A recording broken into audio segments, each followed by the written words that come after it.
এই শিয়ালটি যখন কোনো কিছুর মাংস খেত তখন সে একটুকু মাংস অন্য কাউকে খেতে দিত না, কিন্তু একটি কাক ছিল যে এই শিয়ালটি চলে যাওয়ার অপেক্ষা করত, আর শিয়ালটি চলে গেলে সে নিজের ইচ্ছা মতো মাংস খেয়ে নিত।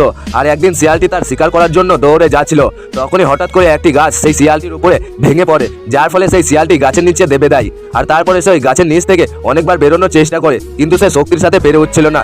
তারপরে সে কিছুক্ষণ পর বেহুশ হয়ে যায়, আর তার যখন চোখ খোলে তখন সে সামনে একটি কাককে দেখতে পায়। আর তারপরে সে এই শিয়ালটির জন্য খাবার খুঁজতে চলে যায়, আর সে খাবারের বদলে একটি পোকা নিয়ে আসে, কিন্তু সেই শিয়ালটি এই পোকাটি খাওয়ার জন্য মানা করে দেয়। আর তারপরে শিয়ালটি দেখে যে সেই কাকটি আবারও উড়ে গিয়েছে, আর সে শিয়ালটির জন্য ফলমূল এনে দিচ্ছে। আর শিয়ালটি এই কাকের মায়াবী চোখ দেখে সে খাবারগুলি এক এক করে খেতে থাকে। তারপরে শিয়ালটি দেখে যে এই কাকটি তার নিজের ঠোঁট দিয়ে গাছটিকে কাটার চেষ্টা করছে, আর এই রকম করে তার অনেক দিন লেগে যাবে। আর শিয়ালটি আর এই কাকটি অনেক ভালো বন্ধু হয়ে যায়, কিন্তু এই কাকটি এক এক করে সেই গাছটিকে কেটে ফেলেছিল। তখনই শিয়ালটি গাছের নিচে থেকে বেরিয়ে আসে, আর তারা তারপরে দুইজন একসাথে শিকার করতে বেরিয়ে পড়ে, আর অবশেষে একটি মোরগ ধরে ফেলে।